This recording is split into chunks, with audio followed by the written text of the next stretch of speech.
नमस्कार दोस्तों, आज हम लेकर आए हैं आपके लिए बहुत ही खास और महत्वपूर्ण खबरें। भारत में टीबी में 21% गिरावट। केंद्रीय स्वास्थ्य मंत्री के अनुसार 2015 की तुलना में भारत में क्षय रोग के मामलों में लगभग 21% की कमी दर्ज की गई है। सरकार इसे राष्ट्रीय टीबी उन्मूलन कार्यक्रम की बड़ी सफलता मान रही है। फसल उत्पादन 10 साल में 44% बढ़ा। कृषि मंत्री शिवराज सिंह चौहान ने बताया कि पिछले एक दशक में देश में कुल फसल उत्पादन में लगभग 44% की वृद्धि हुई है, जिससे खाद्य सुरक्षा और कृषि निर्यात दोनों मजबूत हुए हैं। रेलवे की पहली प्राथमिकता सुरक्षा। रेल मंत्री अश्विनी वैष्णव ने बयान दिया कि भारतीय रेल के लिए यात्रियों की सुरक्षा और सुविधा सर्वोच्च प्राथमिकता है और इसी के लिए ट्रैक, सिग्नल व कोच अपग्रेडेशन पर तेजी से काम चल रहा है। दिल्ली एनसीआर में प्रदूषण पर संसद में चर्चा को तैयार सरकार। केंद्र सरकार ने लोकसभा में कहा कि वह राष्ट्रीय राजधानी क्षेत्र सहित देश के कई शहरों में खतरनाक स्तर के वायु प्रदूषण पर विस्तृत चर्चा और सभी दलों के सुझावों के लिए तैयार है। पीडब्ल्यूबीडी उम्मीदवारों के लिए यूपीएससी की नई सुविधा। यूपीएससी ने आश्वासन दिया कि दिव्यांग श्रेणी के उम्मीदवारों को अब उनकी पसंद के परीक्षा केंद्र देने की विशेष व्यवस्था की जाएगी, ताकि उन्हें यात्रा और सुविधा से जुड़ी समस्याएं कम हो। भारत वियतनाम ने सांस्कृतिक विरासत संरक्षण पर चर्चा की।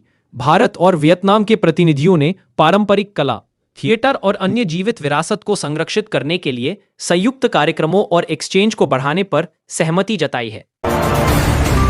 भारत लाइबेरिया के बीच औषध मानक पर समझौता। भारत और लाइबेरिया ने फार्माकोपिया के क्षेत्र में समझौता ज्ञापन पर हस्ताक्षर किए, जिससे दोनों देशों के बीच दवाओं की गुणवत्ता मानक और दवा व्यापार को बढ़ावा मिलने की उम्मीद है।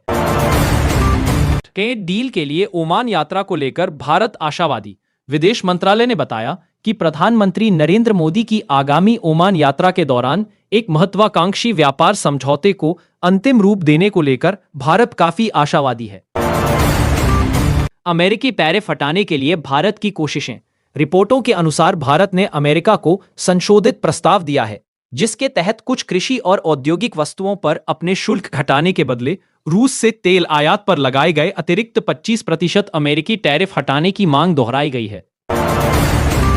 इंडिगो पर लगभग 95 करोड़ का जीएसटी पेनाल्टी। नागरिक उड्डयन कंपनी इंडिगो पर जीएसटी विभाग ने वित्त वर्ष 2020-21 के लिए करीब 98.75 करोड़ रुपए की मांग और दंड लगाया है, जिसे एयरलाइन ने कानूनी चुनौती देने का निर्णय लिया है।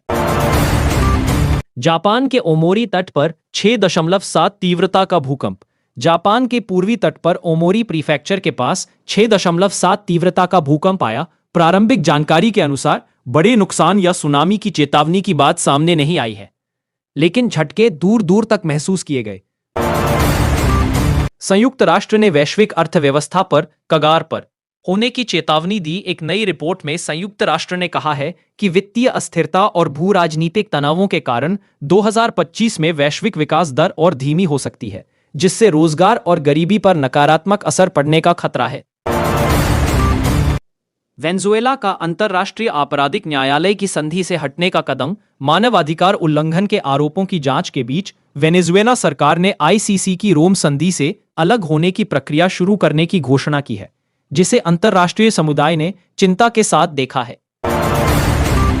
मेक्सिको ने एशियाई देशों पर 50% तक आयात शुल्क बढ़ाया। मेक्सिको की सीनेट ने चीन, भारत सहित कुछ एशियाई देशों से आने वाले चुनिंदा उत्पादों पर आयात शुल्क 50% तक बढ़ाने को मंजूरी दी है, जिससे स्थानीय उद्योगों को संरक्षण और अंतर्राष्ट्रीय व्यापार संतुलन साधने की दलील दी गई है।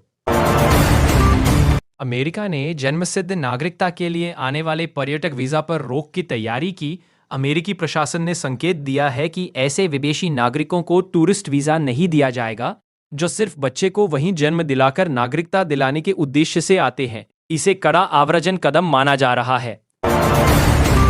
यूक्रेन युद्ध में रूस के हमलों से तुर्की स्वामित्व वाले जहाज क्षतिग्रस्त। खबरों के अनुसार रूस के हमलों में यूक्रेनी बंदरगाहों पर तुर्की के स्वामित्व वाले कई मालवाहक जहाजों को नुकसान पहुंचा है, जिस पर नाटो सदस्य देश के रूप में तुर्की ने गंभीर चिंता जताई है। डीआरसी में M23 विद्रोहियों का बढ़ता नियंत्रण और मानवीय संकट। कांगो, लोकतांत्रिक गणराज्य के पूर्वी हिस्से में N23 विद्रोहियों ने एक महत्वपूर्ण शहर पर कब्जा कर लिया है, जिससे हजारों लोग विस्थापित हुए और शरणार्थी शिविरों की स्थिति और बिगड़ गई है।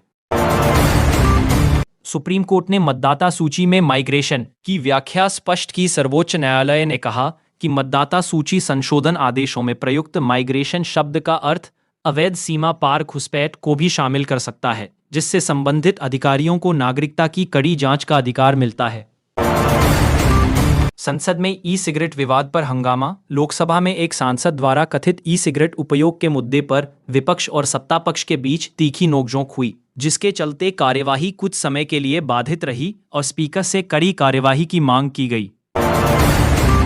केन्या के साथ पर्यावरण मुद्दों पर भारतीय वार्ता। पर्यावरण राज्य मंत्री कीर्तिवर्धन सिंह ने नैरोबी में केन्या की पर्यावरण मंत्री के साथ मुलाकात कर आगामी संयुक्त राष्ट्र पर्यावरण सभा से पहले जलवायु परिवर्तन, प्लास्टिक प्रदूषण और हरित प्रौद्योगिकी सहयोग पर चर्चा की। अगर आपको ये वीडियो पसंद आया हो तो इसे लाइक जरूर करें, अपने दोस्तों और परिवार के साथ शेयर करें। कमेंट में बताएं आपकी कौन सी खबर सबसे ज्यादा प्रभावित करने वाली लगी।